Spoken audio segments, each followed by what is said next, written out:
ভারত বাংলাদেশের মধ্যকার সিরিজের দ্বিতীয় যে টেস্ট সেটিও অনুষ্ঠিত হবে কানপুরে। কানপুর টেস্টে তাইজুলকে দেখতে চান মাঞ্জরেকর।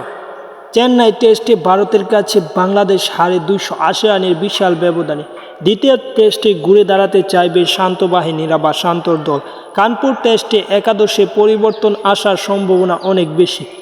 ভারতের জনপ্রিয় ধারাভাষ্যকার সঞ্জয় মাঞ্জরেকর মনে করেন দ্বিতীয় টেস্টে আরও একজন স্পিনার বাড়িয়ে খেলা বাংলাদেশের উচিত।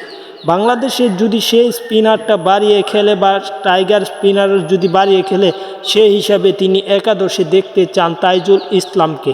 তাইজুল ইসলাম টেস্ট ক্রিকেটে বাংলাদেশের হয়ে অত্যন্ত অভিজ্ঞ একজন ক্রিকেটার বা অত্যন্ত ভালো একজন টেস্ট বোলার, তা না বললে নয়। সব কিছু মিলে কানপুর টেস্টে তাইজুলকেই দেখতে চান মাঞ্জরেকর।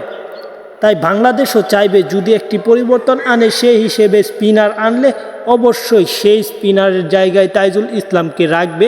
পাশাপাশি যদি এক ব্যাটার রাখে, সেই ক্ষেত্রে এক পেসার কমতে পারে।